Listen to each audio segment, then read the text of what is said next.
And that's a 15-year felony. So if you are found guilty by a jury, you can go to prison for up to 15 years. So Mr. Musgrove, I know where you're going with this, and none of that is valid. None of that is law. I'm not the all caps name. Of course. None of that is valid. None of that is law. You are standing in my courtroom. I have jurisdiction over you. Still a crime. Still a crime. But I'm not still a corporation. I'm a living person. Yep, and that's why you're standing in front of me. If you were dead, the case would be dismissed. Today, we've got an extremely intense court hearing involving a sovereign citizen. This guy is in court for embezzling more than $60,000. And of course, he immediately falls back on the same old sovereign citizen talking points. The judge in this case, though, is absolutely hilarious, and I honestly love how she deals with him. She has zero patience for his nonsense and shuts it down fast. Seriously, she does not entertain this guy at all. Let me know what you think about the judge in this case. And if you enjoy content like this, make sure to like and subscribe. Now, let's jump into it. So, Mr. Dagger-Margosian, how do you wish to proceed? Well, Your Honor, I am aware that Mr. Musgrove wants to present information to the court. I'm happy to be standby counsel if he wants to represent himself. Obviously, this court would have to go through the colloquy of that, but obviously it's Mr. Musgrove's legal right to at least ask the court to do that. So I'm here to observe at this point. All right. So, Mr. Musgrove, when you were at the bench or up at the podium before, you said that you were appearing on behalf of yourself. So, Mr. Musgrove, are you asking to no longer have counsel represent you? Well, what I'm understanding is that the courts is a private for-profit. So, Mr. Musgrove, I know where you're going with this, and none of that is valid. None of that is law. I'm not the all caps name. Of course. None of that is valid. None of that is law. You are standing in my courtroom. I have jurisdiction over you. So I tried to file paperwork with the clerk's office ahead of time so that you would have time to review it, and they denied me. I know what you're talking about. None of that is valid under the law of the state of Michigan or the Constitution of the United States of America.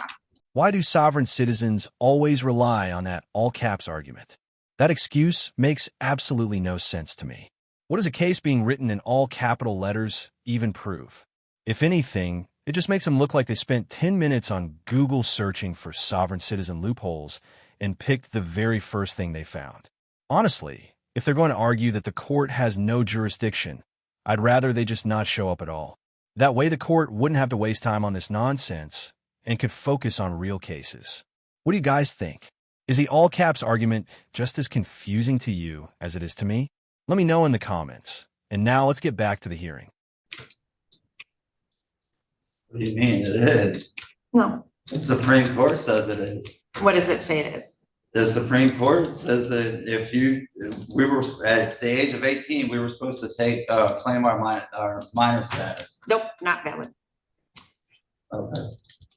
So here's what I would say to you. Mr. Dagger-Margosian is, like most of our public defenders, exceptional attorneys and very well versed in the law and very experienced.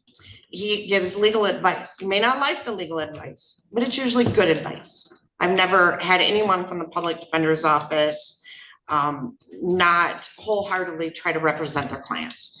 So what you are talking about is not valid, and it is not going to get you out of this case. You're not going to be able to say all those things because it's not valid.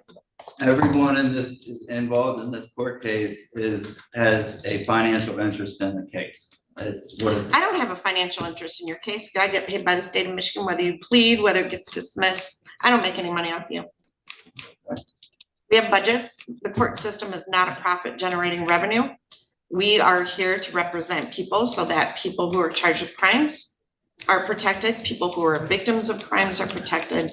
And that's why we have in order for there to be a crime, there has to be a victim. There is no. Well, there is a victim in this case. The victim would be the company. You are charged. I can't face actually. Just hold on. So your crime that you are charged with, which you are innocent as of this time, let me grab the right file, is failure. Oh, this is let me see. This is an embezzlement charge. So you are charged in count one with embezzlement 50,000 or more, but less than 100,000. That being an agent, servant, or employee of Hardwoods of Michigan Industries did convert to your own use without the consent of your employer or principal industrial tools and equipment in the amount of $68,938.40 or money or equipment. And that's a 15-year felony. So if you are found guilty by a jury, you can go to prison for up to 15 years. Don't most sovereign citizens try to demand a jury trial too? If that's what's happening here, then this guy is completely screwed. Every time I see a sovereign citizen insist on a jury trial, it feels like watching a slow-motion train wreck. It never ends well for them. They get completely wrapped up in their strange beliefs, and the jury just ends up thinking they're crazy, which, honestly, they pretty much are. I'm fairly certain this guy is headed straight toward the full 15-year sentence. At this point, it's just a matter of time before the judge has had enough of the nonsense and the jury completely loses patience. Do you think this guy has any chance with a jury trial? Or is it going to be a total disaster? Let's jump back in here. He's being charged on count. You're charged in count two with using a computer to commit a crime. To facilitate the charge in count one, that carries a maximum penalty of up to 10 years in prison. And the way the statute's set up, I can actually stack those possibly. So you potentially could be looking at up to 25 years in prison. So the victim that's alleged in this would be that business. Right, and I can't face that accuser because that business can't get on the stand for me to ask questions, and a third party. But their can't stand representative it. can. Yes, they can. Yes, They they can? can. Yes, they Okay. can. So I have 189,000 of student loan debt that was forgiven to be a lawyer. You do not. And Mr. Dagger Margosian, Mr. Isaac Sneed, all of the attorneys here went to law school to know the law, and their job is to advise you of the law. So Yeah, yes, they they're can. going- Yes, They're you going can be by charged. everything, You all the can't- laws and statutes that you guys go by Are for legal. corporations. They're for fictitious. Still a crime. Still a corporations. crime. But I'm not Still a a fictitious crime. corporation, I'm a living person. Yep, and that's why you're Okay. standing in front of me. If you were dead, the case would be dismissed. Yeah, the all caps name is that. That means nothing. That's not valid. It's Okay. not legal. right. So do you want to represent yourself or do you want to have an attorney to represent you?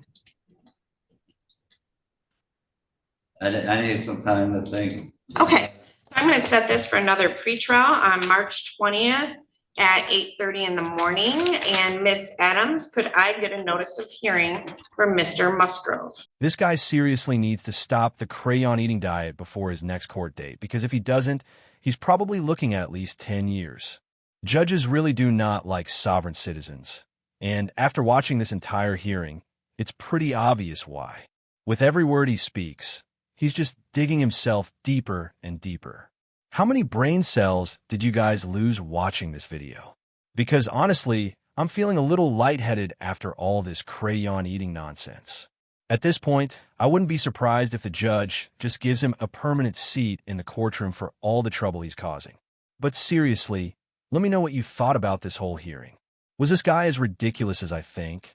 Or am I missing something? He was kind of your typical sovereign citizen.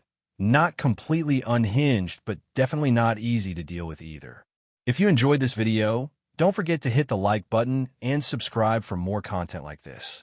Thank you guys so much for watching. Take care.